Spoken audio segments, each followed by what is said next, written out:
ஆமீன். கர்த்தருடைய வார்த்தைக்குள்ள கடந்து போலாமா? கர்த்தருடைய வார்த்தைக்குள்ள கடந்து போலாம். எல்லாரும் நம்ம வேதா புத்தகத்தை எடுத்துக்குவோம். கடந்த வாரம் ஒரு தலைப்புல நாம் சிந்தித்தோம். சரிங்களா? ஒரு தலைப்புல யாருக்காவது ஞாபகம் இருக்குதா? கடந்த வாரம் நம்ம என்ன படிச்சோம்னு யாருக்காவது ஒருத்தர் மட்டும் சொல்லுங்களேன். என்னக்கா? குடும்பங்களை குறிச்சு படிச்சோம். இன்னைக்கு அதேதான், வெற்றி உள்ள கிறிஸ்தவ குடும்ப வாழ்க்கை என்கிற தலைப்புல போன வாரமும் இந்த வாரமும், ஏன்னா இந்த வாரத்தோட முடிக்க போறோம். அடுத்த வாரம்லாம் வேற ஆட்கள் செய்தினால இந்த வாரத்தோட முடிக்க போறோம். வெற்றி உள்ள கிறிஸ்தவ குடும்ப வாழ்க்கை, சரிங்களா? நம்ம வாழ்க்கையில இருக்கணும். அதுக்கெல்லாம் என்னென்ன செய்யணும் அப்படிங்கிறத கடந்த வாரம் ஒரு கணவன் எப்படி வாழணும், ஒரு மனைவி எப்படி வாழணும் அப்படிங்கிறத படிச்சோம். ஏங்க வெற்றி உள்ள கிறிஸ்தவ குடும்ப வாழ்க்கையை பேர் வச்சோம்னா, இன்னைக்கு நிறைய குடும்பத்துல என்ன இருக்கு? தோல்விதான் இருக்கு. நிறைய திருமணங்கள் தோல்வியில போய் முடியுது. ஏன் முடியுது தோல்வியில அப்படிங்கிறதுக்கெல்லாம் கடந்த வாரம் நிறைய காரணங்களை நம்ம படிச்சோம். ஆனா நம்மளுடைய குடும்பம் தோல்வியில முடியக்கூடாது, ஒரு வெற்றி உள்ள குடும்பமா இருக்கணும் அப்படின்னா ஒண்ணு மாத்திரம் செய்யணும். என்ன தெரியுமா செய்யணும்? கர்த்தருடைய வசனத்துக்கு நான் கீழ்ப்படிந்து வாழணும். அவ்வளவுதான். வேற எந்த சீக்கிரட்டுமே கிடையாது. கர்த்தருடைய வசனத்துக்கு நாம் கீழ்ப்படிந்து வாழும் போது என்னுடைய குடும்பம் வெற்றி உள்ள ஒரு குடும்பமாய் மாறும். நம்ம திருச்சபையில 21 குடும்பங்கள் இருக்கு. 21 குடும்பங்களுக்கு தினமும் ஜெபம் பண்ணும்போது, ஆண்டவரே எங்க திருச்சபையில் உள்ள குடும்பங்கள் ஆசீர்வாதமா இருக்கணும், குறைவுகள் நீங்கணும், நிறைவு உண்டாகணும், தேவைகள் சந்திக்கப்படணும், வறட்சி இருக்கக்கூடாது அப்படின்லாம் சொல்லி ஜெபம் பண்ணும்போது தெய்வம் ஒரு காரியத்துக்கு ஞாபகப்படுத்துற, என்ன தெரியுமா? கர்த்தருக்கு கீழ்ப்படிந்து வாழும் பொழுது கர்த்தர் நம்முடைய குடும்பத்தை ஆசீர்வதிக்க போதுமான. கர்த்தருடைய சத்தத்தை நாம் உண்மையாய் செவி கொடுப்போம், ஆனால் பூமியில் உள்ள சகல ஜனங்களை பார்க்கிலும் மேன்மையாக வைப்பேன்னு சொன்ன ஆண்டவர் நிச்சயம் வைப்பார். ஒன்னே ஒண்ணுதான், ஒரே ஒரு கண்டிஷன் தான், கர்த்தருக்கு கீழ்ப்படியணும். ஆமென். முதல் குடும்பமே தோல்வி குடும்பங்க.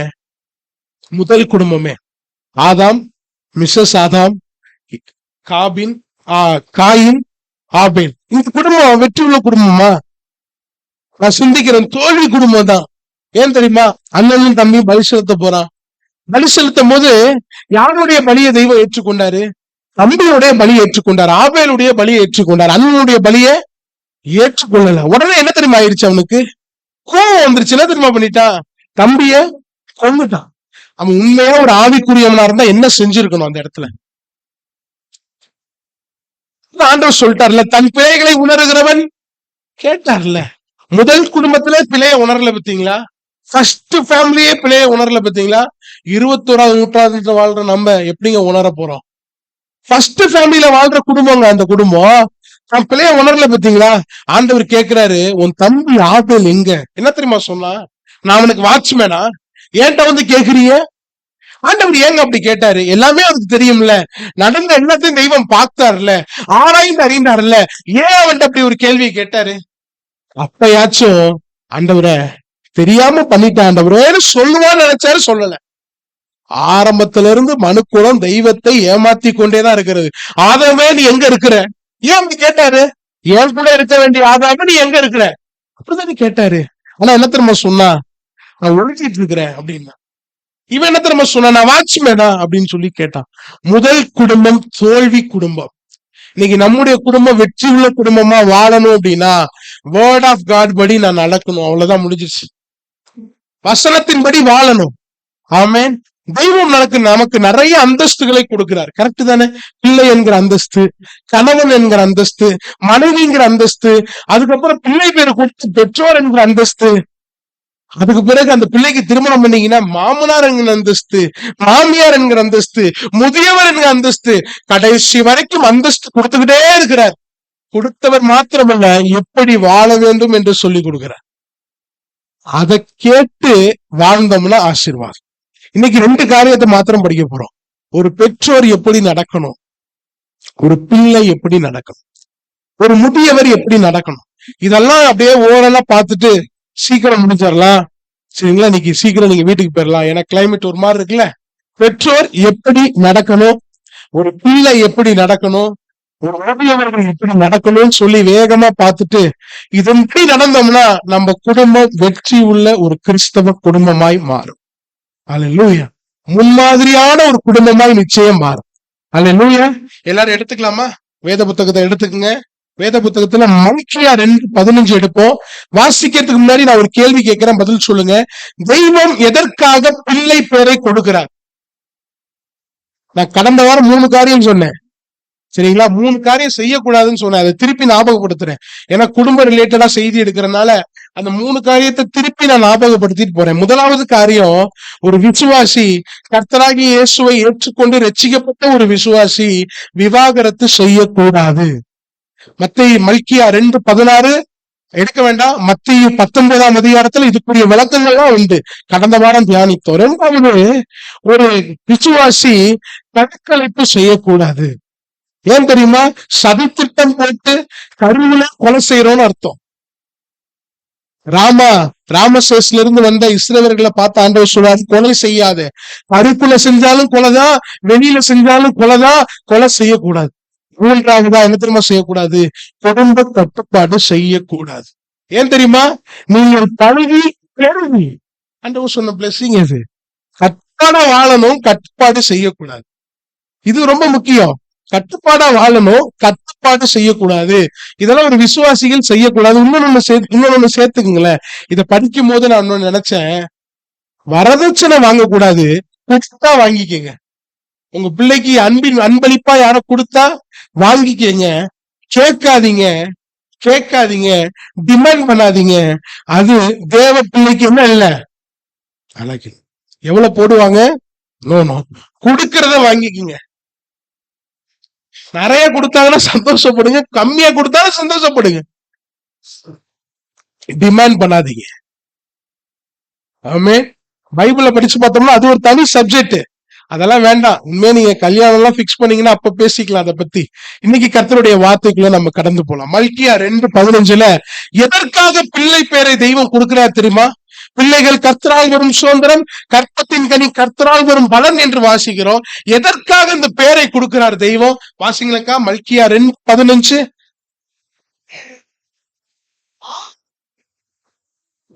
எஸ், ஆமென்.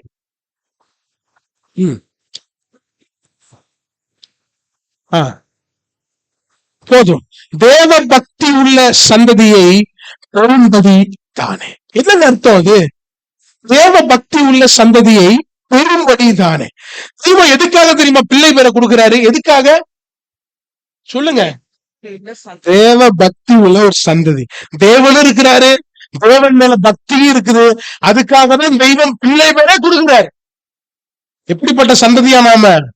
தேவ பக்தி உள்ள ஒரு சந்ததி.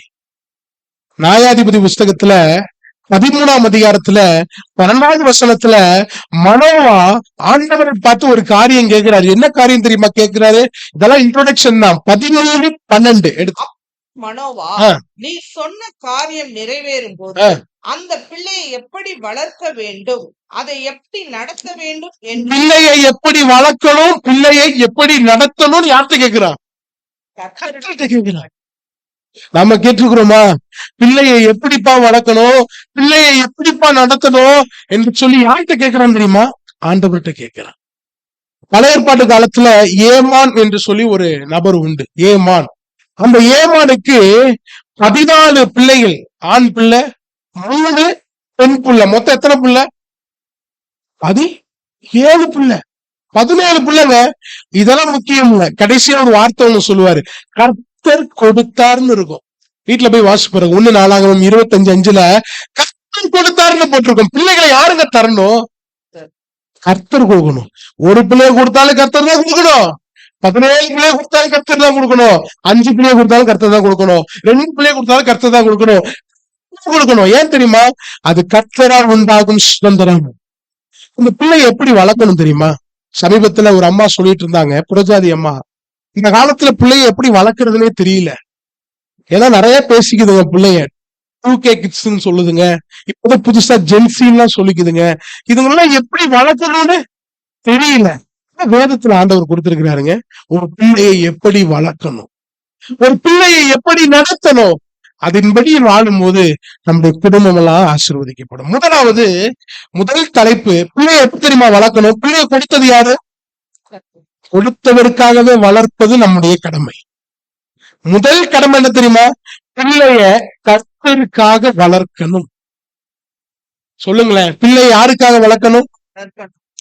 எனக்காக இல்ல, உலகத்துக்காக இல்ல, சொத்துக்காக இல்ல, சுகத்துக்காக இல்ல, அல்லேலூயா, சந்ததிக்காக இல்ல.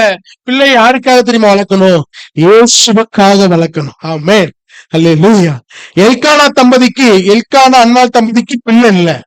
இந்த தம்பதி கவலை இல்ல. ஆனா பெலினால் எழுந்த பிறந்துதான் கவலையே வந்துச்சு இந்த அம்மாக்கு. கவலை எங்க தெரியுமா போச்சு? புருஷன் பல ஆறுதல் சொல்றான். 10 பிள்ளையை பார்க்கிறோம், நான் உனக்கு சிறந்தவன் அல்லவா, பல ஆறுதல் சொன்னாலும் இந்த அம்மாக்கு அந்த ஆறுதல் எல்லாம் பெருசா தெரியல. ஆண்டவருடைய சமூகத்துக்கு ஓடி போயிடுச்சு. ஆண்டவர் சமூகத்துக்கு போய் அழுவும் போது ஒரு வார்த்தை சொல்லுது தெரியுமா? 1 சாமுவேல் 1ஆம் அதிகாரம் 11வது வசனத்தை எடுத்து வாசிங்க. ரொம்ப பியூட்டிஃபுல்லா இருக்கும். அதுல ஒரு வார்த்தை இருக்கும் தெரியுமா? 1 சாமுவேல் 1:11 எடுத்து வாசிங்க. மிகவும் அழுதாளா? ஏன் தெரியுமா? பெண்ணினால் அந்த அளவுக்கு டார்ச்சர் பண்றா. 11. தேவரீர் உம்முடைய அடியாளின் சிறுமையை கண்ணோக்கி பார்த்து உம்முடைய அடியாளை மறவாமல் நினைத்தருளி உமது அடியாளுக்கு ஒரு ஆண் பிள்ளையை கொடுத்தால் உயிரோடு இருக்கும் சகல நாளும் நான் அவனை கர்த்தருக்கு ஒப்புக் கொடுப்பேன். தலையின் மேல் சவகரன் கத்தி படுவதில்லை என்று ஒரு பொருத்தனை பண்ணினார். நம்ம ஒரு பொருத்தனை பண்ணுது. என்ன பொருத்தனை தெரியுமா? ஆண்டவரே, நீங்க எனக்கு ஒரு பிள்ளைய கொடுத்தீங்கன்னா அந்த பிள்ளை எனக்கு சொந்தம் இல்ல, உங்களுக்கு சொந்தம். இது எமோஷன்ல எடுக்கிற முடிவு இல்ல. நிறைய பேர் எமோஷன்ஸ்ல பொருத்தனை பண்ணுவாங்க. ஜனவரி 1 வந்துட்டா புது வருஷம் ஏதாவது பண்ணி ஆகணும்னு சொல்லி பொருத்தனை பண்றது. ஜனவரி 2 அது மறந்து போயிடும். ஜனவரி 1 எடுக்கிற பொருத்தனை ஜனவரி 2 மறந்து போயிடும். ஆனா இந்த பிஃபோர் பிரெக்னன்சி ஒரு பொருத்தனை எடுக்குது இந்த அம்மா. என்ன பொருத்தனை தெரியுமா? நீர் எனக்கு பிள்ளைய மட்டும் கொடுத்துட்டீங்கன்னா அந்த பிள்ளை உயிரோடு இருக்கு நாளெல்லாம் அந்த பிள்ளை உங்களுக்கு தான் சொந்தம். சரி, பிள்ளை பிறந்துருச்சு. பிள்ளை பிறந்தோன்னு பிள்ளையோட முகத்தை பார்த்தாச்சு. முகத்தை பார்த்தோன்னா அந்த அம்மாவுக்கு எப்படி இருக்கும்? மயில், அதான் அம்மா சொல்லுவேன், என்னுடைய நிந்தையெல்லாம் போயிடுச்சுன்னு சொல்லுது. இப்ப அந்த குழந்தைய ஆண்டவருடைய சமூகத்துல போய் கொடுக்க மனசு வருமாங்க? கொஞ்சம் பிராக்டிக்கலா சிந்திச்சு பாருங்களேன். தாய்மார்கள் எல்லாம் இருக்கிறீங்க, மனசு வருமாங்க? அந்த அம்மா என்ன தெரியுமா பண்ணா? 1 சாமுவேல் 1ஆம் அதிகாரம் 21 இருந்து 25 எடுத்து வாசிங்களேன். 21 கர்த்தருக்கு வருஷந்தோறும் செலுத்தும் பழியையும் தன் பொருத்தனையும். இந்த எல்கானா யார் தெரியுமா? குடும்ப தலைவன், பொறுப்பான ஒரு குடும்ப தலைவன். வருஷந்தோறும் தவறாம கர்த்தருக்கு ஆராதனை செய்ய சபைக்கு போயிருவான். அப்பெல்லாம் வருஷந்தோறும் தான். பொறுப்பான ஒரு குடும்ப தலைவன். இந்த குடும்ப தலைவன் மனைவி சொல்றாங்க, எடுத்து வாசிங்களேன் அப்படியே.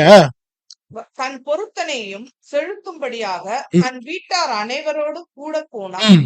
அன்னாள் கூட போகவில்லை. அன்னாள் போல அவள் பிள்ளை பால் மறந்த பின்பு அவன் கர்த்தரின் சந்நிதியிலே காணப்படவும் அங்கே எப்பொழுதும் இருக்கவும் நான் அவனை கொண்டு போய் விடுவேன் என்று தன் புருஷனிடத்தில் சொன்னான். தெரியப்படுத்துறா. ஃபர்ஸ்ட் டைம் இப்பதான் தெரியப்படுத்துறா, என் பிள்ளைய நாங்க விட்டுறேன் பால் மறந்த உடனே. வாசி. அப்பொழுது அவள் எல்கானா, நீ உன் இஷ்டப்படி செய்து அவனை பால் மறக்க பண்ணு மட்டும் கர்த்தர் நம்முடைய வார்த்தையை மாத்திரம் நிறைவேற்றுவாராக என்றான். அப்படியே அந்த ஸ்திரீ தன் பிள்ளையை பால் மறக்க பண்ணு மட்டும் அதற்கு முளை கொடுத்தாள். அவளை பால் மறக்க பண்ணின பின்பு 3 காளைகளையும் 1 மரக்கால் மாவையும் 1 துருத்தி திராட்சை ரசத்தையும் எடுத்துக்கொண்டு அவனையும் கூட்டிக் கொண்டு சீலோவிலாவில் இருக்கிற கர்த்தருடைய ஆலயத்துக்கு போனாள். பிள்ளை இன்னும் குழந்தையாய் இருந்தது. அவர்கள் 1 காளையையும் பலியிட்டு பிள்ளையை ஏலி இடத்தில் கொண்டு வந்து விட்டார்கள். புருஷன் என்ன பண்றாரு பாத்தீங்களா? ஓ இஷ்டப்படி. இத வாசிக்கும் போது என் மனசுல இன்னொரு சம்பவம் ஞாபகம் வந்துச்சு. என்ன சம்பவம் தெரியுமா? ஆபிரகாம் பிள்ளைய பலி செலுத்த போறாரு, மனைவிட்ட சொல்லாம போறாரு. ஏன்? மனைவி அப்ப சொல்லிருக்குமா? ஓ இஷ்டப்படி செய்ன்னு சொல்லிருக்குமா? என்ன சொல்லிருக்கோம்? பைத்தியக்காரன் ஐயா நீனு, பிள்ளையே நமக்கு பிறக்காது, டாக்டர் ரிப்போர்ட்டே வந்துருச்சா, நீ வயது சென்றவன், ஏன் கற்பம் செத்து போச்சு, இப்ப ஒரு பிள்ளைய கொடுத்திருக்கிறாரு, அந்த பிள்ளைய நீ என்ன பண்றங்கிற? அதனால சொல்லாம போயிட்டான். ஆனா இங்க மனைவி அழுநாள் இருக்கிறாள்ல, புருஷன் சொல்றான் ஓ இஷ்டப்படி செய். கடந்த வாரம் வாசம் தெரியுமா? குணசாலியான ஸ்திரீ தன் புருஷன் அவளை நம்புறான் பாத்தீங்களா? ஓ இஷ்டப்படி செய். உண்மையே நல்ல இதே நாமளா இருந்தா என்ன தெரியுமா செஞ்சிருப்போம்? யார கேட்டு பொருத்தனை பண்ண? நீ வேணா பேரு சொல்லிருப்போமா இல்லையா?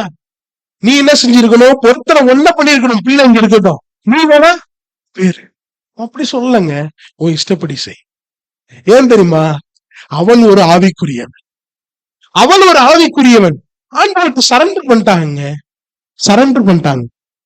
இன்னைக்கு நாம பிள்ளைகளை வளர்க்கிறோம். எப்படி தெரியுமா வளர்க்கிறோம்? உலக வாழ்க்கைக்காக வளர்த்துட்டு இருக்கிறோம். பிள்ளை நல்லா நீட்டு படிக்கணும், IAS கோச்சிங் போகணும், கவர்மெண்ட் வேலைக்கு போகணும் அப்படின்னு சொல்லி நம்ம ஆசைப்படுறோம். தப்பு கிடையாது. ஆவிக்குரிய வாழ்க்கையில வளர்க்க நான் படுகிற பிரயாசம் என்ன? சரி, இந்த அம்மா உலக வாழ்க்கையே பார்க்கலையா? சாமுவேலுக்கு உலக வாழ்க்கையே பார்க்கலையா? அதுக்கு ஒரு வசனம் காமிச்சு கொடுக்குறேன். 1 சாமுவேல் 2:19 எடுத்து வாசிச்சு பாத்தீங்கன்னா, பிசிக்கல் குரோத்தையும் பார்த்தா, ஸ்பிரிச்சுவல் குரோத்தையும் பார்த்தா. எடுத்து வாசி.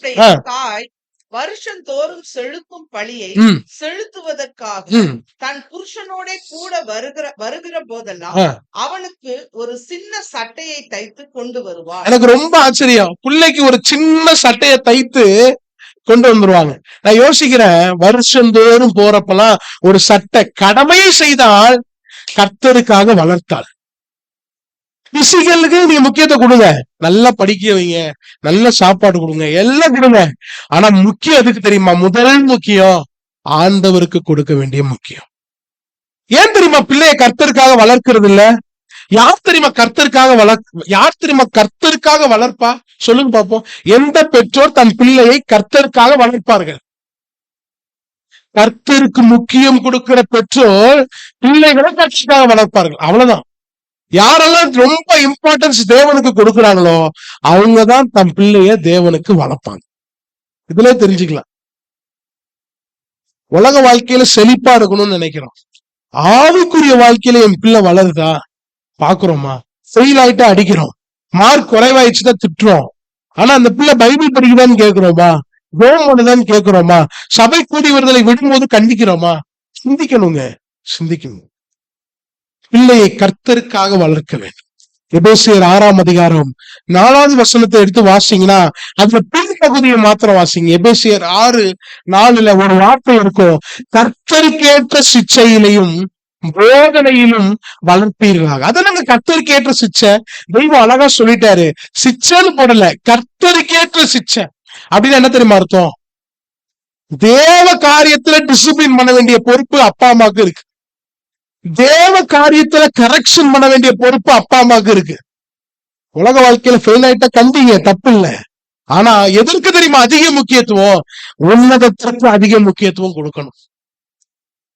ஒரு நாள் இல்ல வாலிபர் குழுவை நடத்திட்டு இருக்கும் போது சபைக்கு வராத வாலிபர்கள் எல்லாம் சந்திக்கணும் அப்படின்னு சொல்லி தீர்மானம் பண்ண. அப்போ சபைக்கு ரெகுலரா வராத வாலிபர்களை சந்திக்கலாம் அப்படின்னு சொல்லி போகும்போது ஒரு வாலிபனை பார்க்கும்போது எனக்கு தெரியல, இவங்க ஃபேமிலி அந்த யூத் பாய்ஸ் மட்டும் கலெக்ட் பண்ணோம், இவன் வரல அப்படின்னு சொல்லி. இவன் வரலன்னு அவன்கிட்ட பேசிட்டு இருந்தோம். பேசிட்டு இருக்கும்போது ஒரு காரியத்தை சொன்னா இன்னும் மனசுல இருக்கு. என்ன தெரியுமா சொன்னா? எங்க அப்பாவும் எங்க அம்மாவும் சபைக்கு வரட்டும், அதுக்கப்புறம் நான் என்ன பண்றேனே சபைக்கு வரேன்னு. அவங்களும் என்ன பண்றது இல்ல, சபைக்கு வரது இல்லைன்னு அப்படின்னா. அப்ப அதனால என்கிட்ட ஏன் கேக்குறீங்கிற மாதிரி சொன்னா. யாருங்க முதலாவது முக்கியத்துவம் கொடுக்கணும்? ஒரு பெற்றோர். பெற்றோரை பார்த்து வளர்கிற பிள்ளை பெற்றோரை போலவே முக்கியத்துவம் கொடுக்கறவங்க மாறிடுவாங்க. முதலாவது காரியம் என்ன தெரியுமா? பிள்ளையை இயேசுவுக்காக வளர்க்க வேண்டும். கர்த்தருக்கேற்ற சிச்சை. நான் தினமும் திருச்சபைக்கு வரும்போது என் மகன் முன்னாடி உட்கார்ந்துருப்பான். இங்கிட்டு போகாதம்மா, இங்கிட்டு போகாத, நேரா வண்டியை போத்தி ஸ்கூட்டு அப்படி விடு, இங்கிட்டு போக வேண்டாம். அதென்ன திங்களானா சபை, புதனானா சபை, வியாழனானா சபை, வெள்ளியானா சபை, சனியானா சபை, இங்கிட்டு போகாத, அங்கிட்டு விடு. அவன் ஒரு லாங்குவேஜ்ல அப்படியே பேசுவான், அதை என்னால புரிஞ்சுக்க முடியும். இங்கிட்டு போகாத, இங்கிட்டு போ, இங்கிட்டு போ. சரி, புள்ள ஆசையா கேக்குது, இங்கிட்டு போ வேணான்னு பேர முடியுமா? அதுக்கு தெரியாது. ஒருவேளை வளர்ந்துட்டு வர முடியாதுன்னு சொன்னாலும் அடிச்சு கொண்டு வந்துடலாம். கர்த்தருக்கேற்ற சிச்சையிலும். நீ பிள்ளைங்க நிறைய பேர் சிச்சபைக்கு வரதில்லை. பெற்றோர்கிட்ட கேட்டா சொல்றாங்க நோ. இன்னைக்கு காலைல 10 மணிக்கு எக்ஸாம் போக மாட்டேன்னா விட்டுவீங்களா?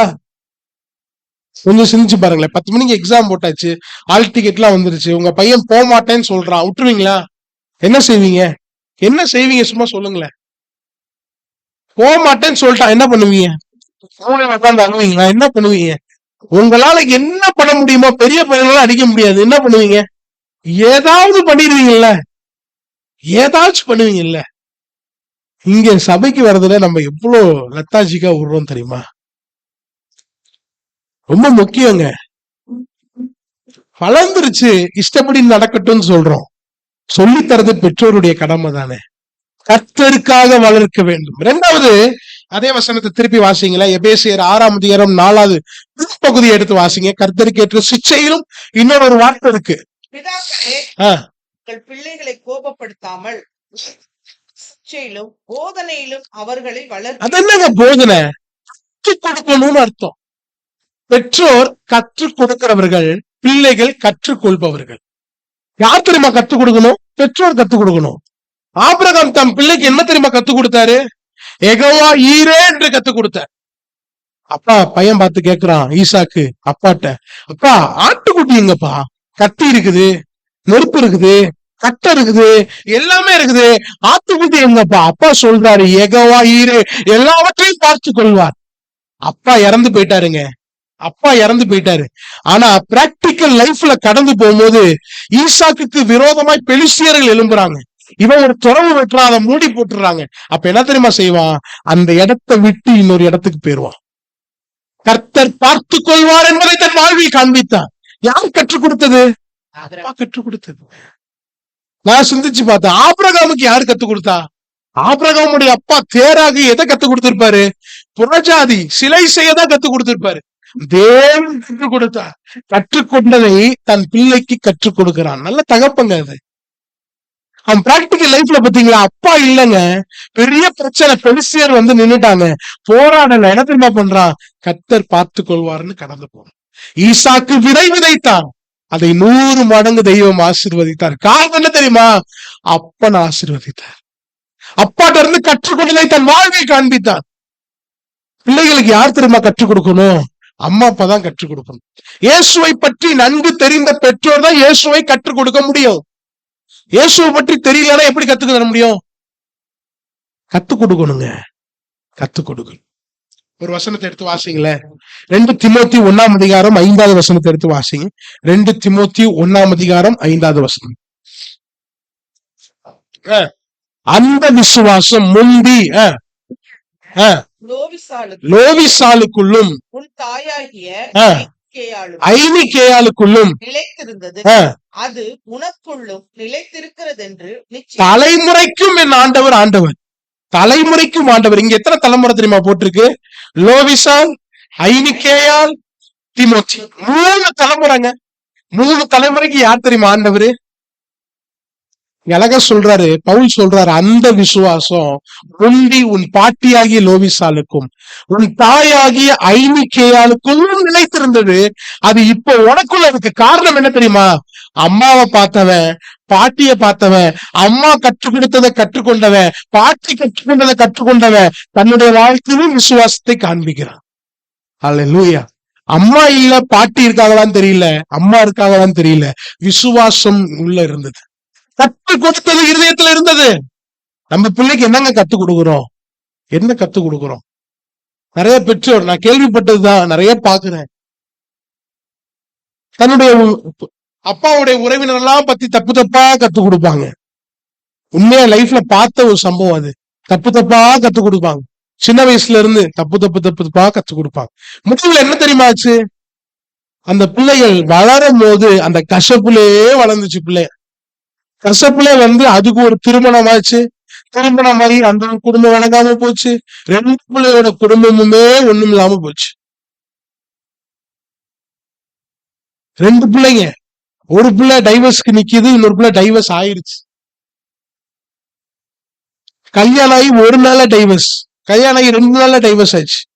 யோசிச்சு பாருங்களேங்க. அம்மா எதை கத்து கொடுத்தாங்க தெரியுமா? சுத்தி உள்ள உறவினர்களை பத்தி தப்பு தப்பா கத்து கொடுத்தாங்க. எதை தெரியுமா கத்து கொடுத்திருக்கணும்? இயேசுவை பற்றி கத்து கொடுத்து, விசுவாசத்தை பத்தி கற்றுக் கொடுத்திருக்கணும், அவருடைய வல்லமையை பத்தி கத்து கொடுத்திருக்கணும், அவருடைய அன்பை பத்தி கத்து கொடுத்திருக்கணும். வேற எதையுமே கத்து கொடுக்க வேண்டாங்க. இதுதாங்க கத்து கொடுக்கணும். ஒரு பெற்றோர் கற்றுக் கொடுக்கிறவர்களா இருக்கணும்.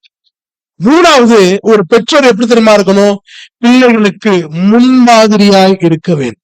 அதே வசனத்தை திருப்பி வாசிங்க. 2 தீமோத்தேயு 1:5 வசனத்தை எடுத்து வாசிங்க.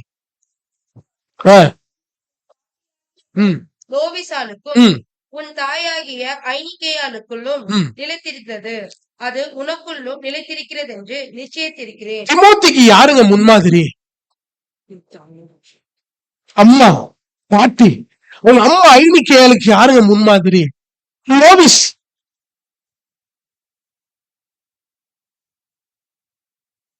என் பிள்ளைக்கு யாருங்க முன்மாதிரி?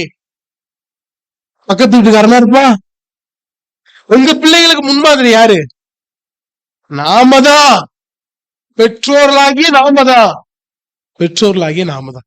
நேத்து உட்கார்ந்து நினைச்சு பார்த்துட்டே ஜெபம் பண்ண, ஆண்டவரே கடந்த வாரம் ரொம்ப த்ரோட் பெயின், சரிங்களா, சளி, நல்ல சளி, ஃபீவர் அப்படி இருந்துட்டு இருந்துச்சு. அப்ப வண்டியில இருந்து வரும்போதெல்லாம் சளி வந்துகிட்டே இருந்தது.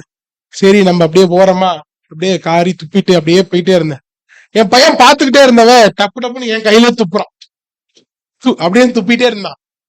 என்னடா அவன் இப்படி துப்பிட்டே இருக்கான், சளி கூட நிம்மதியா துப்ப முடியலையாடான்னு நினைச்சிட்டு வீட்டுக்கு போயிட்டேன். நேத்து உட்கார்ந்து சிந்திக்கும் போது யோசிச்சு பார்த்துட்டு இருந்தேன். உன் சளி துப்புறதே பார்த்து துப்புறான், நீ செருப்பு போடுறதே பார்த்து போடுறான், உன் பண்புகளையும் கற்றுக்கொள்வானே.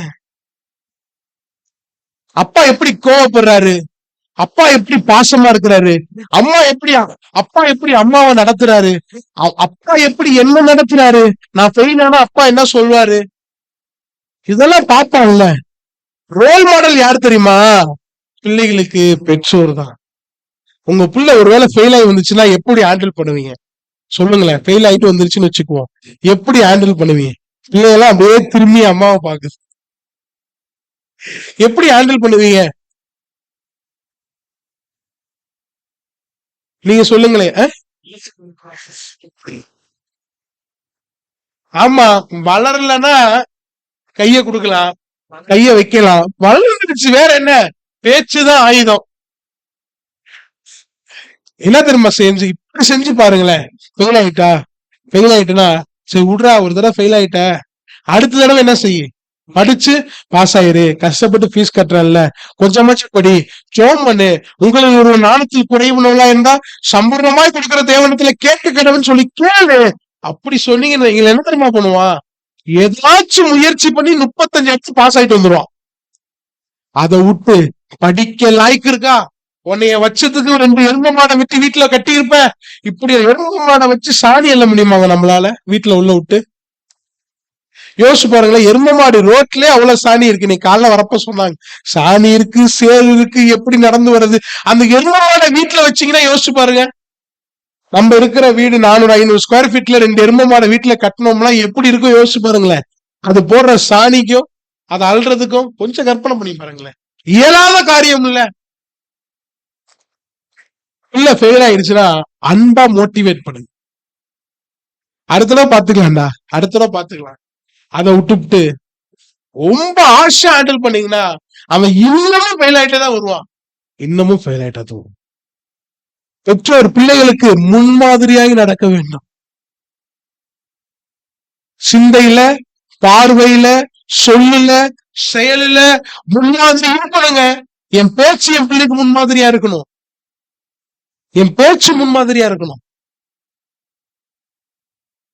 பிள்ளை முன்னாடி கெட்டவத்தை பேசுறோம்னு வச்சுங்களேன், கற்பனை பண்ணி பாருங்களேன். பிள்ளை பேசும்போது தடுக்க முடியுமா? கெட்டவத்தெல்லாம் பேசக்கூடாதுடா சொல்ல முடியுமா? முடியாது. பெற்றோர் பிள்ளைகளுக்கு முன்மாதிரியா இருக்க. நான் என்ன காண்பிக்கிறேனோ அதை அப்படியே ஃபாலோ பண்ணுவாங்க. உண்மையா நடந்த ஒரு சம்பவத்தை சொல்றேன். கொலேசியர் 3ஆம் அதிகாரத்துல ஒரு வசனம் உண்டு. என்ன வசனம்னா, பிதாக்களே, அந்த வசனத்தை எடுத்து வாசிங்களேன். கொலேசியர் 3ஆம் அதிகாரம் 20வது வசனத்தை எடுத்து வாசிங்களேன். 20வது வசனம். பெற்றோருக்கு காரியங்களிலும் கீழ்ப்படி, இது கர்த்தருக்கு. சரி, அடுத்த பிள்ளைகளை பத்தி படிப்போம். எல்லா காரியத்திலையும் கீழ்ப்படிங்கள்னு சொன்னதுனால ஒரு அப்பா என்ன பண்ணாரு, தன் பையனை கூப்பிட்டு பைபிள்ல போட்டிருக்கு, போய் என்ன பண்ணிட்டு வா, பீடி கட்டு வாங்கிட்டு வா அப்படின்னாரு. என்ன ஒரு வாலிபன் ஷேர் பண்ணதை சொல்றேன், பீடி கட்டு வாங்கிட்டு வான்னாரு. ஆனா இவன் ரொம்ப போராடுறாரு அப்படின்னு சொல்லி வாங்கிட்டு வந்தான். இது மாதிரி தினமும் ஒவ்வொரு பீடி கட்டு இவர் வீட்டுல உட்காந்துக்குவாப்புல, அவனை போய் வாங்கிட்டு வான்னு சொல்லுவாங்க. இவன் பார்த்துட்டு என்ன பண்ணா, அந்த கடையில போயிட்டு காசு கொடுக்க மாட்டாரு. நான் மாசமா கொடுத்துக்கிறேன், நீ தினமும் மட்டும் வாங்கிட்டு வான்ட்டு. இவன் என்ன பண்ண ஆரம்பிச்சான், வரப்ப போறப்பெல்லாம் அவனுக்கு பிடிக்கிற ஸ்நாக்ஸ் எல்லாம் அந்த கடையில வாங்கிட்டு சாப்பிட்டுட்டு, என்ன அப்பா அக்கௌண்ட்ல எழுதிருந்தேன், அப்பா அக்கௌண்ட்ல எழுதிருந்தேன், அப்பா அக்கௌண்ட்ல எழுதிருந்தேன் அப்படின்னு சொல்லிட்டு எல்லாம் எழுதியாச்சு. மாசம் செட்டில் பண்றதுக்காக போறாரு. உண்மை நடந்தது. செட்டில் பண்றதுக்காக போகும்போது இந்த மாசம் எத்தனை பீடி கட்டியா அப்படின்னு, இந்த மாசம் ஒரு 30 பீடி கட்டு போயிருக்கு. சரி எவ்வளவுயா காசு இருந்தா அப்படின்னு, 1500 என்னையா பீடி கட்டு 1500 சொல்றேன்னு பார்த்தா, நம்மளால தினமும் ஒரு 100 ரூபாய்க்கு தீனி வாங்கி சாப்பிட்டுருக்கான். உடனே வீட்டுல போயிட்டு பயங்கர பிரச்சனையா. உடனே அவன் சொன்னானா, உனக்கு அவனே அப்பா சொன்னாராம், கீழ்படின்னு போட்டுக்கல, கீழ்படிடா, இதான் சபையில சொல்லித்தராங்களா, கீழ்படிய மாட்ட. உடனே அவன் சொன்னானா, நீ பீடி வாங்குறதுக்கும் உனக்கு பாட்டில் வாங்குறதுக்குமா நான் கீழ்படியணும், ஒரே சண்டை. இப்ப அந்த வாலிபன் ஒரு தடவை சொன்னா, என்ன இப்படி சொல்றாங்க, பீடி எல்லாம் வாங்கி தர கீழ்படியணுமா? நான் சொன்னேன், கர்த்தருக்குள்ள கீழ்படிடா, கர்த்தருக்குள் கீழ்படிங்கள் தான் போட்டிருக்கு, அப்படிதான் போட்டிருக்கு பைபிள்ல அப்படின்னு சொல்லி கொடுத்தோன்னே, அதுக்கப்புறம் அவங்க அப்பாவும் அவனை பீடி வாங்க அனுப்புறது இல்ல. எதுக்கு சொல்ல வர அப்படின்னா, உங்க தவறான முன்மாதிரி எல்லாம் உங்க பிள்ளைகளுக்கு காண்பிக்காதீங்க. பிள்ளை முன்னாடி தம் அடிக்க கூடாது, பிள்ளை முன்னாடி தண்ணி அடிக்க கூடாது. இது ஒரு புறஜாதி சொன்னது. ஒரு பெண் குழந்தை, அவங்க அப்பா தம் அடிச்சுட்டு இருந்தாரு. அந்த குழந்தை இப்பதான் பேச ஆரம்பிச்சுது அந்த குழந்தை. அப்ப அந்த குழந்தை சொன்னிச்சான், பேச ஆரம்பிச்ச குழந்தை, அப்பா நோப்பா நோப்பா அப்படின்னு. அந்த வார்த்தையை கேட்ட மனுஷன் செயின் ஸ்மோக்கருங்க, அன்னைக்கு விட்டவன் தான் புகைய இன்ன வரைக்கும் தொடவே இல்லை. ஏன் தெரியுமா? பிள்ளையோட வார்த்தைக்கு கொடுக்கிற கனம். பெற்றோர் நம்ம எதை காண்பிக்கிறோம் தெரியுமா? தவறான முன்மாதிரியை பிள்ளைகளுக்கு காண்பிக்க கூடாது. ஏன் பிள்ளைங்க கர்த்தர் கொடுத்த பிள்ளைங்க, கர்த்தர் கொடுத்த பிள்ளை, அந்த பிள்ளை சுதந்திரங்க, கர்த்தருடைய பலன் என்று வேதத்துல வாசிக்கிறோங்க. நாம தான் முன்மாதிரி பிள்ளைகளுக்கு, நாம தான் முன்மாதிரி. இயேசுவை காண்பிக்க வேண்டும். இன்னொரு ஒரு காரியத்தை சொல்லி தரேனே, எபேசியர் 30, நீதிமொழிகள் 31:28 எடுத்து வாசிங்களேன். 28 எடுத்து வாசிங்க. அதை வாசிட்டு 26, 27 ரொம்ப சூப்பரா இருக்கும். அந்த வசனம் எடுத்து வாசிங்களேன். நீதிமொழிகள் 31:28.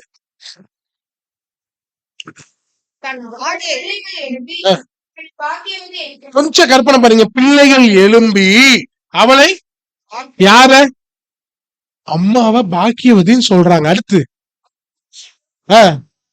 புருஷன் அவளை பார்த்து, அநேகம் பேர்கள் இருக்கிறாங்கப்பா, வீட்டை கட்டுற ஸ்திரீகள் இருக்கிறாங்க,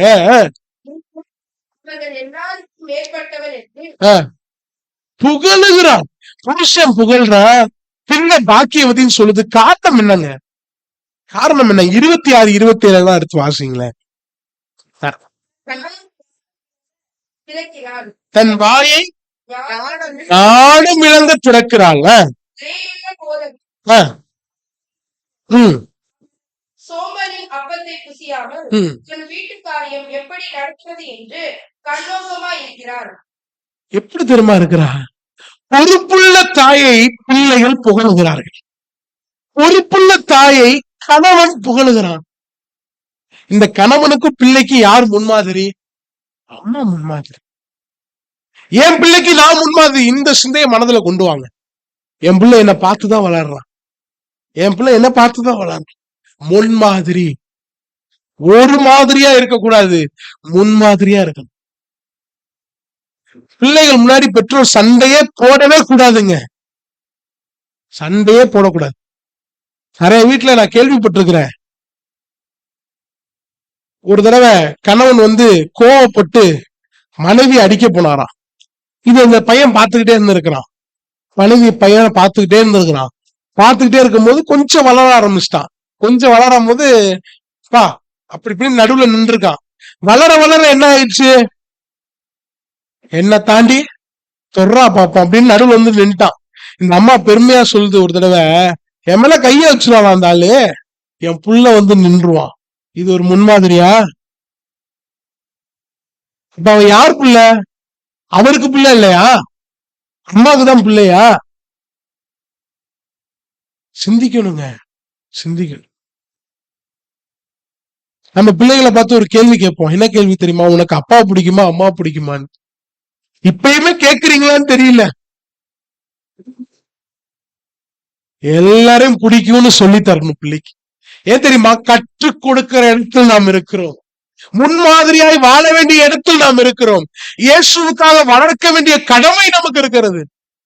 கர்த்தர் பிள்ளைய கொடுத்தாருன்னா நிச்சயம் கணக்கு கேட்பார். உனக்கு 2 பிள்ளை கொடுத்தனே, உனக்கு 3 பிள்ளை கொடுத்தனே, இயேசுவை கத்து கொடுத்தியா? அந்த பிள்ளைக்கு நீ என்ன செஞ்ச?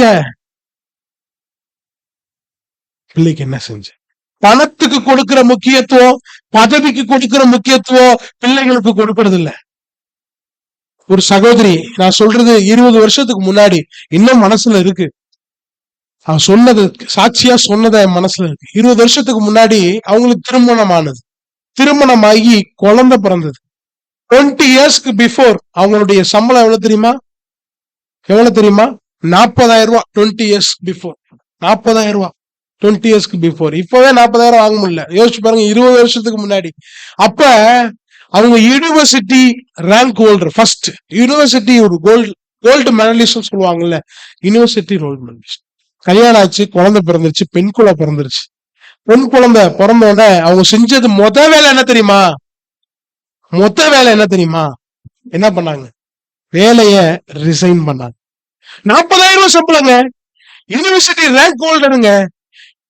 வீட்டுல இருந்து வேலை பாருங்கன்னு கம்பெனிக்காரன் அப்பவே சொன்னானா, நீங்க வாரத்துக்கு 2 நாள் வந்துட்டு போங்க, நீங்க வீட்டுல இருந்து எங்களுக்கு எழுதி மெயில் பண்ணுங்க, வீட்டுல இருந்து எழுதி கொரியர் பண்ணுங்க, போதும், அந்த மாதிரி வேலை செய்யுங்க அப்படின்னு சொல்லும் போது இந்த அம்மா பிள்ளை பேரு முக்கியம், பிள்ளை வளர்ப்பு முக்கியம்னு சொல்லி வீட்டுல 40,000 ரூபாய் உதறிச்சான்.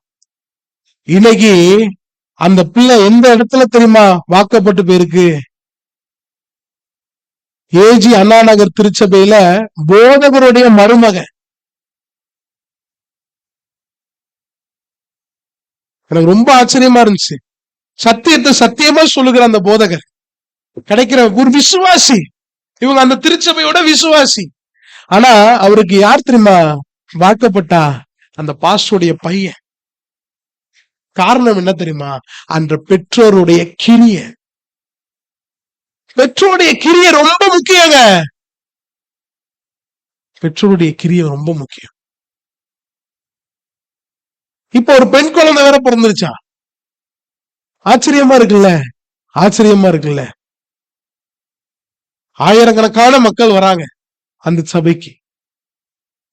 கர்த்தர் ஆசீர்வதிக்கிறார். காரணம் என்ன தெரியுமா? முக்கியம் இல்ல, பேர் முக்கியம், பிள்ளை பேர் முக்கியம். இன்னைக்கு அநேக குழந்தைகளை என் வேலையில அநேக லேடிஸ் எங்க கல்லூரியில வேலை பாக்குறாங்க. அப்ப போன் பண்ணி விசாரிப்பாங்க, பிள்ளை நல்லா இருக்குதா, பிள்ளை சாப்பிட்டுருச்சா. வேடிக்கையா இருக்கும் நான் நினைச்சு பார்க்கும்போது, பிள்ளை சாப்பிட்டுச்சா, பிள்ளை என்னமா பண்ணுது அப்படின்னு சொல்லி அம்மாவுக்கும் இல்ல பேபி கேர் டேக்கர்ஸ் வளர்த்துட்டு இருப்பாங்க. அந்த குழந்தைக்கு ஒண்ணு அப்பாவுடைய சுவாபம் வரும், இல்ல அந்த குழந்தைக்கு கேர் டேக்கருடைய சுவாபம் தான் வரும். அம்மாவுடைய சுவாபம் வரவே வராது. வளர்ந்தோன்னு அவன் சொல்லுவான், நீ என் கூட இல்லவே இல்லை, you go to old age home அப்படின்றான். சின்ன வயசுல இருந்து என் அப்பா தானே என்ன வளர்த்துச்சு, சின்ன வயசுல இருந்து அம்மா தானே அந்த அம்மா தானே வளர்த்துச்சு, நீ என்ன இப்ப வந்து நிக்கிற அப்படின்னு கேட்பானா? கேட்க மாட்டானா? சென்னையிலால அது ரொம்ப அதிகங்க. இப்பவே சமீபத்துல எனக்கு ஒரு வாட்ஸ்அப்ல வந்துருச்சு, துபாயில சரிங்களா, பேபி கேர் டேக்கர்ஸ்க்கு சம்பளம் எவ்வளவு தெரியுமா? 1 lakh. அவர் கேட்டாரு, இருந்தா சொன்னாரு, உங்க திருச்சபையில யாரோ சகோதரிகள் இருந்தா அனுப்பிச்சு விடுங்க, 1 lakh சேலரி தரோம். என்ன வேலை தெரியுமா? பிள்ளைய மட்டும் பாத்துக்கணும். இந்த வேலைக்கு யாரும் அப்ளை பண்றீங்களா? வேண்டாங்க. ஆனா அப்படி ஒரு சகோதரன் சரிங்களா, அந்த சகோதரனுடைய மனைவி துபாய் போய் பிள்ளைய வளர்க்கலாம் அப்படின்னு சொல்லி அந்த வேலையில சேருவோம், கடன் அதிகமா இருக்கு, பிரச்சனை அதிகமா இருக்கு அப்படின்னு சொல்லி அந்த அம்மா போய் வேலைக்கு சேர்ந்துருச்சு. வேலைக்கு சேர்ந்து இங்க புருஷன் தனியா இருக்கிறாரு, பிள்ளை தனியா இருக்குது. யோசிச்சு பாருங்களேன். நீ போய் துபாய் போய் பாக்குறியாமா, வீட்டுல இருக்க பிள்ளைய பாக்கலையாமா? சின்ன பெண் குழந்தைங்க, சின்ன குழந்தைங்க, வேதனையா இருக்குல்ல? பணத்துக்கு கொடுக்க வேண்டிய கணம் பிள்ளைகளுக்கு கொடுக்கறது இல்ல, பதவிக்கு கொடுக்க வேண்டிய கணம் பிள்ளைகளுக்கு கொடுக்கறது இல்ல. கொடுத்தவன் நிச்சயம் ஒரு நாள் கணக்கு கேட்பா. இயேசுவை கற்றுக் கொடுத்தியா? எனக்காக வளர்த்தியா? நான் தானே கொடுத்தேன், அப்ப எனக்காக தானே வளர்த்திருக்கணும். என்ன கத்து கொடுத்தியா? முன்மாதிரியா வாழ்ந்தியா? இன்னொரு ஒரு காரியத்தை சொல்லிட்டு நான் பிள்ளைக்குள்ள போறேன். எபேசியர் 6ஆம் அதிகாரம் 4வது வசனத்துல முதல் வார்த்தையை எடுத்து வாசிங்களேன். எபேசியர் 6:4 எடுத்து வாசி. பிதாக்களே, நீங்களும் உங்கள் பிள்ளைகளை கோபப்படுத்த. என்னவா? கோபப்படுத்தாமல். இன்னொரு வார்த்தை எரிச்சல் ஊட்டாமல். அப்படின்னா என்னங்க அர்த்தம்? அப்படின்னா என்ன அர்த்தம்? எப்ப உங்க பிள்ளை கோபப்படும்? நான் சொல்லவா ஒரு உதாரணம் பிராக்டிக்கலா? நீங்க ஆமாவா இல்லையான்னு மட்டும் சொல்லுங்க. உங்க பிள்ளை ஆன்சர் ஷீட் எடுத்து வந்து நின்னுட்டான், சரிங்களா? 20 மார்க் எடுத்திருக்கான்னு வச்சுக்கோ 100க்கு. நீங்க என்ன தெரியுமா சொல்லுவீங்க? பக்கத்து வீட்டுல சுரேஷ பாத்தியா, 80 மார்க் எடுத்து நிக்கிறான், அவனும் பிள்ளை தானே, அவனுக்கு ஓனானம் தானே இருக்குது அப்படின்னு சொல்லுவீங்க. உன் பிள்ளை என்ன தெரியுமா செய்வான்? எரிச்சல் ஆவான். பாத்தீங்களா? டென்ஷன் ஆவான். பாத்தீங்களா? உண்மையா நடந்ததை சொல்றேங்க. ஒரு நாள் ஒரு பிள்ளை, சரிங்களா, ஒரு பிள்ளை எங்க அப்பா எங்க அம்மா எப்ப பார்த்தாலும் கம்பேர் பண்ணிக்கிட்டே இருப்பாங்க. அப்படின்னா கல்லூரியில கம்பேர் பண்ணிக்கிட்டே இருப்பாங்க. சார், நானும் இப்ப என்ன தெரியுமா பண்ண ஆரம்பிச்சிட்டேன்? கம்பேர் பண்ண ஆரம்பிச்சிட்டேன். அது பக்கத்து வீட்டுல பாத்தியா 1.5 லட்சம் ரூபாய் சம்பாதிக்கிறாரு, நீ என்ன பண்ணிட்டு இருக்கிற? இன்னும் எக்ஸல்ல ஓட்டிட்டு இருக்கிற. கம்பேர் பண்ண ஆரம்பிச்சிட்டேன் அப்படின்னா. பேரண்ட்ஸ் மீட்டிங் எப்போ எனக்கு ரொம்ப ஷாக்கு. பிள்ளைங்க பேரண்ட்ஸ் கம்பேர் பண்ண பிள்ளை என்ன பண்ணுது? கம்பேர் பண்ணுதுங்க. கம்பேர் பண்ணு. ஆமான்னு ஆமோதிக்கிறான் பாருங்க. ரொம்ப முக்கியங்க. கம்பேர் பண்ணவே பண்ணாதீங்க. அடுத்த பிள்ளைய காமிச்சு சொன்னீங்கன்னா என்ன தெரியுமா உண்டாகும்? முதலாவது பகை உண்டாகும். 2வது என்ன தெரியுமா உண்டாகும்? உங்க மேல உள்ள மரியாதை குறையுங்க. உங்க மேல உள்ள மரியாதை குறையும். 3வது என்ன தெரியுமா ஆகும்? பேச்சை அசட்டை பண்ண வாய்ப்பு உண்டு. நீங்க பேசுற நல்ல காரியம் சொன்னாலும் அசட்டை பண்ணிடுவான். ஏன் தெரியுமா? அந்த பிள்ளைங்க ஏற்றுக்கொள்ளவே மாட்டார்கள். உங்க பிள்ளை கம்மியா சம்பளம் வாங்கலாம், பக்கத்து வீட்டு பிள்ளை லட்சத்தை வாங்கலாம். Don't compare. இருக்கிறத வைத்து தெய்வ குடும்பத்தை நடத்த வைப்ப. கம்பேர் பண்ணவே பண்ணாதீங்க.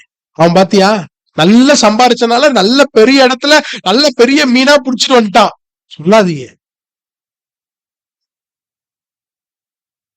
கர்த்தர் கொடுத்த பிள்ளை எப்படியோ வளரட்டும், கர்த்தருக்காக வளர்ந்தா சரி. அல்லேலூயா. ஃபைனலா ஒரு காரியத்தை சொல்லிட்டு அடுத்த காரியத்துக்குள்ள போறோம். பாரபட்சம் பார்க்காதீங்க. பாரபட்சம் பார்க்காதீங்க. இதெல்லாம் பிராக்டிக்கலா தான் சொல்றேன். நேத்து ஒரு வீடியோ ஒரு சகோதரன் அனுப்பிச்சு வச்சிருந்தாரு. அந்த வீடியோ பார்க்கும்போது ஒரு அம்மாவுக்கு 2 பசங்க, ஒரு அம்மாவுக்கு 2 பசங்க. அந்த அம்மா உப்புமா செஞ்சு வச்சிருக்கு. அண்ணன் வந்து கேக்குறாரு என்ன தெரியுமா கேக்குறாரு? அம்மா இன்னைக்குமா உப்புமா? அதுக்கு அந்த அம்மா என்ன சொல்லிருக்கணும்? கொஞ்சம் அட்ஜஸ்ட் பண்ணி சாப்பிடறான்னு சொல்லிருக்கணும். அந்த அம்மா என்ன தெரியுமா சொல்லுச்சு? தம்பியே உப்புமா தான் திங்கிறான், நீ என்ன செய்ய அப்படின்னுச்சு. கொஞ்ச நேரம் கழிச்சு அந்த அம்மா மூத்தவன்ட்ட வந்து ஒரு 2000 ரூபாய் காசு கூட அப்படின்னு, காசு இல்ல மாச கடைசி அப்படின்னு. உன் தம்பிகிட்டே கேட்டிருப்பேன், உன்கிட்ட கேட்டதுக்கு நீதான் எதுக்கு வேலைக்கு போறியோ எதுக்கு வீட்டுல இருக்கியோ அப்படின்னா அந்த பையன் சொல்றான், வீட்டுல கூட பணம் இருந்தாதான் முக்கியம் போல இருக்கு அப்படின்னு சொல்லி அந்த வீடியோ எனக்கு அனுப்பிச்சு வச்சிருந்தாங்க. இப்ப நான் சிந்திச்சு பார்த்தேன், பேரண்ட்ஸ் வந்து என்ன பார்க்காதீங்க, பார்ஷியாலிட்டி பார்க்காதீங்க. யோசேப்புக்குள்ள பகை வந்ததுக்கு, யோசேப்புடைய சகோதரர்களுக்கு பகை வந்ததுக்கு காரணம் என்ன தெரியுமா? யாக்கோபுடைய தவறுதான். யாக்கோபு எங்க இருந்து கத்துக்கிட்டான்? ஈசாக்கிட்ட இருந்து கத்துக்கிட்டான். ஈசாக்கு எங்க இருந்து கத்துக்கிட்டான்? அப்பாவுக்கு ஒரு பிள்ளைதான். ஆபிரகாமுக்கு எங்க இருந்து கத்துக்கிட்டான்? நேச்சுரலா வந்துருச்சு. எனக்கு இவன், அவனுக்கு இவன். இது அம்மா புள்ள, இது அப்பா புள்ள. பிரிக்காதீங்க. கொடுத்த 2 பிள்ளையில பிரிக்காதீங்க. உண்மையா சொன்னது. கல்லூரியில படிக்கும் போது எங்க அம்மா எனக்கு முட்டையெல்லாம் வைக்க மாட்டாங்க, என் முட்டையும் சேர்த்து என்ன பண்ணிடுவாங்க, தம்பிக்கு வச்சிருவாங்க. தம்பி வளர்ற புள்ளன்னு சொல்லி. ஏன் இந்த பிள்ளை வளர்ற புள்ள இல்லையா?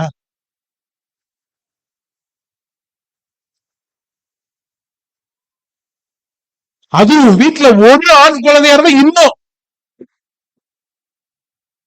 ஒரு ஆண் குழந்தை ஒரு பெண் குழந்தை இருந்தா இன்னும் குளிப்பாட்டிடுறது அவனை.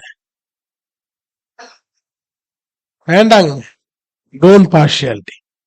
கர்த்தர் கொடுத்த 2 பிள்ளை, கர்த்தர் எனக்கு கொடுத்த பிள்ளை, கர்த்தர் எனக்கு கொடுத்த பிள்ளைய பாரபட்சம் இல்லாமல் அவர் நல்லோர் மேலும் தீயர் மேலும் மலைய வரிசைக்கப்படுகிறார். நல்லவனும் இந்த குளிர் அனுபவிக்கிறான், தீயவனும் இந்த குளிர் அனுபவிக்கிறான். நல்லவனுக்கும் மழை வருது, கெட்டவனுக்கும் மழை வருது. பாரபட்சம் இல்லாமல் ஆசீர்வதிக்கிற ஆண்டவர். நாம மட்டும் கொடுத்த 2 பிள்ளைல பாரபட்சம் பார்க்கலாமா? இன்னும் அது சொல் கேக்குது, இது சொல் கேட்கல அப்படின்னு பார்ஷியாலிட்டி பாக்குறோம். இன்னும் சொல் கேட்டாலும் சரி, கேட்கலனாலும் சரி, அது உங்களுடைய பிள்ளை, உங்க பெற்ற பிள்ளை, ஒரே மாதிரி பார்க்க கற்றுக்கொள்ள. அல்லேலூயா. கடைசியா ஒரு காரியத்தை, பிள்ளைகள் எப்படி வாழ வேண்டும் சொல்லி படிப்போம். எபேசியர் 6ஆம் அதிகாரம் 1-3 வரை வாசிங்க. கர்த்தருக்குள் கீழ்ப்படியுங்கள். வாலிபர்கள் மட்டும் சேர்ந்து வாசிங்களேன். வாலிபர்கள், வாலிப பெண்கள் மட்டும் சேர்ந்து எபேசியர் 6ஆம் அதிகாரம் எல்லாரும் சேர்ந்து எடுத்துங்க. எபேசியர் இப்பதான் தேடுறான் நிறைய பேரு. எபேசியர் 6ஆம் அதிகாரம் 1-3 சத்தமா 3 ரோல வாலிபர்கள், வாலிப பெண்கள்லாம் இருக்கிறீங்க, சேர்ந்து வாசிங்களேன். பிள்ளைகளே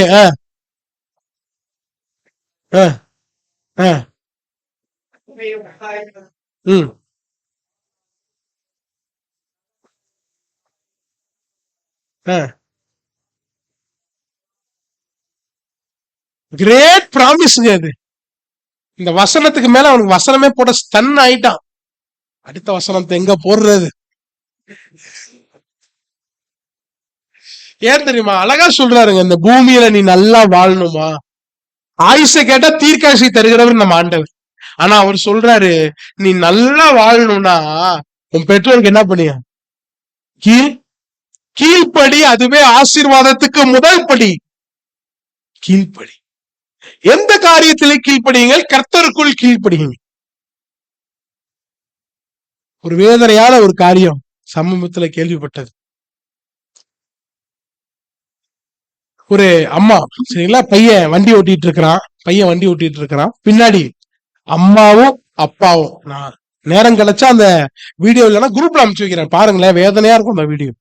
அம்மா அப்பா 2 பேர் ஒரே வண்டியில 3 பேர் வேகமா ஒரு பைபாஸ்ல, சரிங்களா, ஒரு பைபாஸ்ல அந்த பையன் இறங்கி என்ன தெரியுமா செய்யறான்? அம்மாவையும் அப்பாவையும், அவங்க அப்பாவால இறங்க முடியல, அப்படியே காலை மெதுவா எடுத்து போட்டு அப்படியே நிக்கிறார். அப்படியே நடுவுல நிக்க வச்சு பேக எடுத்து அப்படியே போட்டுட்டு வண்டி எடுத்து வேகமே போறான். உண்மையா நடந்தது. அந்த ரோட்ல சிசிடிவில கேப்சர் ஆனதை போடுறாங்க. இவங்களுக்கு என்ன பண்றதுன்னு தெரியல. அந்த அம்மா கொஞ்சம் நடமாட்டமா இருக்குது, அந்த ஐயாவால நடக்கவே முடியல. இந்த அம்மா பேக்கையும் தூக்கி அந்த ஐயாவையும் தூக்கி அந்த ஐயா அழுதுகிட்டே போறாரு. எங்க போறதுன்னு தெரியலையே. அந்த பையனுக்கு தெரியல, என்ன தெரியுமா தெரியல, நாளைக்கு எனக்கும் நடக்கும்னு தெரியல. ஏன் தெரியுமா? நம்ம ஆண்டவரை போல நீதி உள்ள நியாயாதிபதி யாருமே கிடையாதுங்க. ஒருத்தனுக்கு கூட ஒருத்தனுக்கு குறைவா அப்படியெல்லாம் ஜட்ஜ்மெண்ட் இருக்கவே இருக்காது. நீதியாய் நியாயம் தீர்ப்பான். நாளைக்கு அவன் பிள்ளை அவனை விட்டு போகும்போது அப்ப நினைப்பான், 10 வருஷத்துக்கு முன்னாடி நம்ம செஞ்சுட்டோமே. விதைக்கிறத அறுத்துதான் ஆகணும்.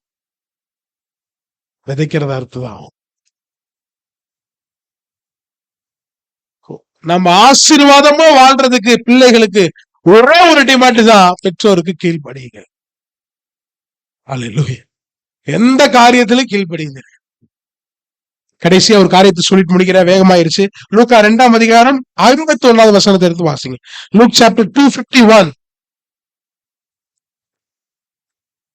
பின்பு அவர் அவர்களுடனே கூட போய் நாசரேத் ஊரில் சேர்ந்து அவர்களுக்கு கீழ்ப்படி. யார் இது? இயேசு அவர்களுக்கு கீழ்ப்படிந்திருந்தார். யாருக்கு? மரியாளுக்கும் யோசேப்புக்கும் இயேசு கீழ்ப்படிந்திருந்தார். இயேசுவே கீழ்ப்படிவார்னா நாமளும் வாலிபர்களும் கீழ்ப்படிந்து இருக்க வேண்டும். இயேசு கீழ்ப்படிந்திருந்தாராம். கீழ்ப்படி. எவ்வளவு நாள் கீழ்ப்படிகிறது? கல்யாணம் ஆகிற வரைக்கும் கீழ்ப்படியலாமா? சொல்லுங்கயா. எவ்வளவு நாள் கீழ்ப்படுகிறது? கல்யாணம் ஆற வரைக்கும் கீழ்ப்படியலாமா? அமைதியா இருக்கிறாங்கல்ல. மரிக்கும் வரைக்கும் கீழ்ப்படிங்க. இன்னொரு காரியம் ரொம்ப முக்கியமானது சொல்லிட்டு முடிச்சிடுறேன். ஒரு முதியவர்கள் எப்படி வாழ, அது மாமனாரா இருக்கலாம், மாமியாரா இருக்கலாம். ஒரு முதியவர்கள் எப்படி வாழ வேண்டும்? முதியவர்கள் எப்படி வாழ? யோபு 12:12 எடுத்து வாசி, சீக்கிரம் முடிச்சிடலாம். யோபு 12:12 ரொம்ப முக்கியமான சப்ஜெக்ட். முதியோரிடத்தில் நாணமும். வயது சென்றவரிடத்தில் புத்தியும் இருக்கும். எங்க இருக்குமா புத்தி? வயது சென்றவர்களிடம். அப்படின்னா என்ன தெரியுமா அர்த்தம்? யோசிச்சு பாருங்க. அவங்க வயசு என்ன, அவங்க அனுபவம் என்ன? அனுபவம் எங்க தெரியுமா இருக்கு? முதியவர் இடத்தில் உள்ளது அனுபவம். அவங்களுக்கு இருக்க வேண்டியது என்ன தெரியுமா? அனுபவம். நிறைய அனுபவத்தை ஃபேஸ் பண்ணிருப்பாங்க முதியவர்கள். அவங்களுக்கு இருக்க வேண்டிய முதல் காரியம் என்ன தெரியுமா? மனப்பக்குவம் இருக்க வேண்டும். என்ன பக்குவம்? உங்க பிள்ளைதான், உங்க பிள்ளைதான். ஆனா திருமணத்துக்கு அப்புறம் அவன் யாரு? புருஷன். உங்க பிள்ளைதான். அவன் திருமணத்துக்கு அப்புறம் யாரு? கணவன். திருமணத்துக்கு முன்னாடி உங்க மடியில படுத்துட்டு இருந்தான், இப்ப மடி கொஞ்சம் மாறி போச்சு. திருமணத்துக்கு முன்னாடி, ஏன்னா இன்னும் இவ்வளவு பெற்றோர்கள் இருக்கிறனால சொல்றேன், திருமணத்துக்கு முன்னாடி உங்க மடி, திருமணத்துக்கு அப்புறம் மடி மாறிடும். மடி மாறினாலும் உங்க மனசு வாழக்கூடாது. மனப்பக்குவமாய் நடந்து கொள்ளும். மனப்பக்குவம் தேவைங்க. நான் ஒரு கேள்வி கேட்கிறேன், பதில் சொல்லுங்க. மாமனார், மாமியார், மருமக்கள், மருமகளா இருக்கட்டும் மருமகனா இருக்கட்டும், யாருக்கு மெச்சூரிட்டி அதிகமா இருக்கணும்? சொல்லுங்க, யாருக்கு மெச்சூரிட்டி அதிகமா இருக்கணும்? மாமனார் மாமியாருக்கு தானே இருக்கணும். இவர்கள் இம்மெச்சூர். உங்க மகனா இருக்கட்டும் உங்க மருமகளா இருக்கட்டும் இம்மெச்சூர். யாருக்கு தெரியுமா மெச்சூரிட்டி அதிகமா இருக்கணும்? மாமனார் மாமியார். ஆனா இன்னைக்கு இவ்வளவு குடும்பத்துல பிரச்சனைக்கு காரணம் என்ன தெரியுமா? சமீபத்துல ஒரு சகோதரன் சொன்ன வார்த்தையை சொல்றேன். எகிப்து இஸ்ரவேலை இணைச்சாரலாம் போல இருக்கு, என் மனைவியையும் மாமியாரையும் இணைக்க முடியல. ஏங்க, என் மனைவியையும் அம்மாவை இணைக்க முடியல. இந்தியாவும் பாகிஸ்தானும் ஒன்னாயிரும் போல இருக்கு, ஆனா என் மனைவி ஒண்ணு மாத்திரம் சொல்லி தராங்க. இது உண்மை. உங்க பிள்ளைய ரொம்ப நேசிச்சீங்கன்னா திருமணத்துக்கு அப்புறம் ரொம்ப வேதனைப்பட்டுருவீங்க. உங்க பிள்ளைய நேசிக்க வேணாம்னு சொல்லல, நல்லா நேசிங்க. ஆனா மனப்பக்குவத்தை வளர்த்துக் கொள்ளுங்கள். அவன் ஒரு புருஷனாக போறான், அவன் ஒரு பெண்ணுக்கு மனைவியாக போறான். வார்த்தையின்படியே ஆகட்டும்.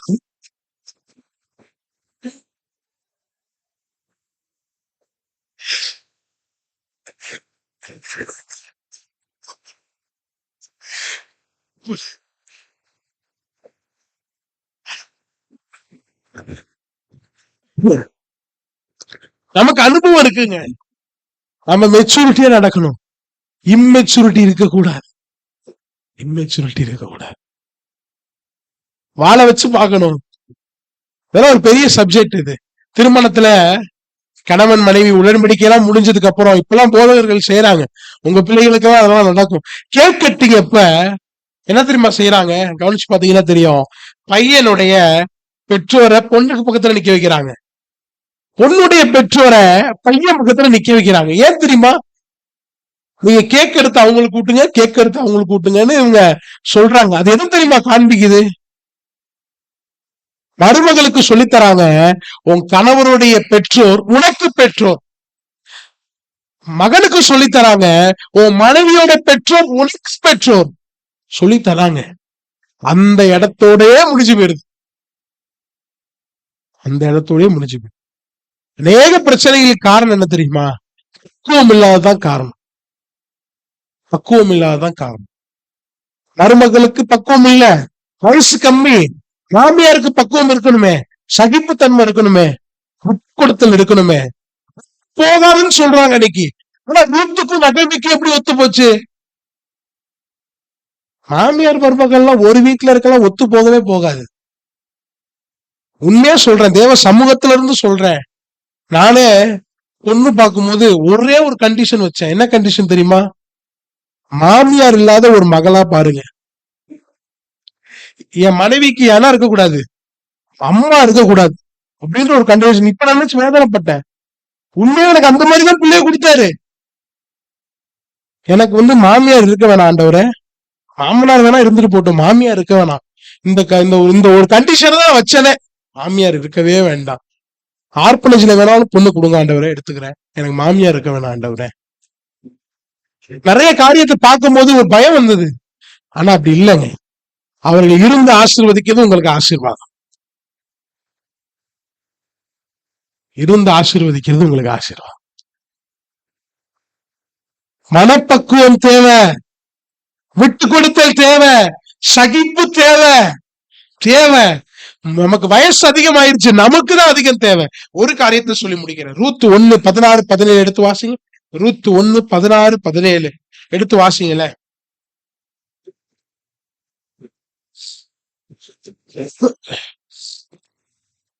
ரூத், நான் உம்மை பின்பற்றாமல் உம்மை விட்டு ஆ, ஆ, என்னோடு பேச என்னோட பேசாதீங்க, நானும் வருவேன். உம்முடைய ஜனம் என்னுடைய ஜனம், உம்முடைய தேவன் என்னுடைய தேவன். வாட் பியூட்டிஃபுல்லா சொல்றாங்க பாத்தீங்களா? ரூத் நகோமிய பார்த்து சொல்றாங்க, உம்முடைய ஜனம் என்னுடைய ஜனம், உம்முடைய தேவன் என்னுடைய தேவன். நீங்க எங்க போனாலும் நாங்க. இந்த நகோமிக்கு புருஷன் இறந்து போயிட்டா, பிள்ளைகள் இறந்து போயிட்டாங்க, மூத்த மருமகள் கிளம்பிட்டா. ஆனா இளைய மருமகள் சொல்றா, நீங்க எங்க போனாலும் நான் வருவேன். உங்க ஜனம் ஏன் ஜனம், பிறந்த வீடுதான் ஏன் வீடு. அம்மா சொல்லுதுங்க. ரூத்துக்கு சகாயம் தேடும் வழியை யார் தெரியுமா பண்ணா? நகோமி பண்ணா.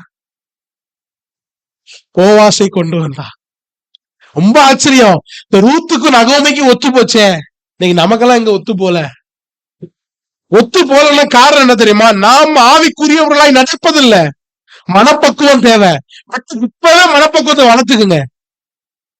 உங்க பிள்ளைங்க கல்யாணம் வயசுக்கு என்ட்ரா ஆயிடுச்சுன்னா உங்களுக்குள்ள ஒரு மனப்பக்குவம் வந்துட்டோம். இதெல்லாம் வரத்துக்கு முன்னாடியே அடைய போறது நல்லது. உங்க பிள்ளைதான், கடைசி வரைக்கும் உங்க பிள்ளைதான். அது மாறுறதுக்கு வாய்ப்பே கிடையாது. ஆனா அவன் இன்னொருவருக்கு கணவன், அவன் ஒரு புருஷன். அவன் ஒரு பேர் வாங்கிடக்கூடாது, அம்மா பிள்ளைன்னு பேர்லாம் வாங்கிடக்கூடாது. அநேக பிரச்சனைகள் எங்க இருந்து தெரியுமா வருது? குடும்பத்துல இங்க இருந்துதான் வருது. வெற்றி உள்ள ஒரு குடும்ப வாழ்க்கை வாழணும்னா இன்னைக்கு நம்ம கேட்டோம் தெரியுமா? இது எல்லாவற்றின்படி நம்ம வாழ்க்கை இருக்கணும். முதலாவது நம்ம என்ன, பிள்ளைகளை கர்த்தருக்காக வளர்க்கணும். இரண்டாவது இயேசுவை பிள்ளைகளுக்கு கற்றுக் கொடுக்கணும்.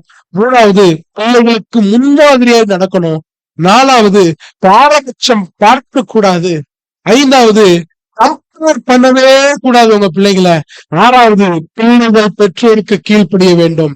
ஏழாவது முதியவர்கள் நாணமாய் மனப்பக்குவமாய் நடந்து கொள்ள வேண்டும். ஆமென். நகோமி என்கிற பெயருக்கு என்ன தெரியுமா அர்த்தமா? இனிமை என்ற அர்த்தமா, மகிழ்ச்சி என்ற அர்த்தமா. எத்தனை மருமக்கள் தன் மாமியாரை பார்த்து மகிழ்ச்சின்னு சொல்லுவாங்க, இனிமைன்னு சொல்லுவாங்க. சொல்லுங்களேன், எத்தனை மருமக்கள்? இங்க நிறைய மருமக்கள் இருக்கீங்க. உங்க மாமியாரை பார்த்து என் மாமியார் இனிமையா மகிழ்ச்சியா சொல்லுவீங்களா? நகோமி அப்படி வாழ்ந்தாங்க. ரூத் அப்படி நடந்தாங்க. நகோமியாய் வாழ்ந்தாதான் ரூத்தா மருமகள் கிடைக்கும்.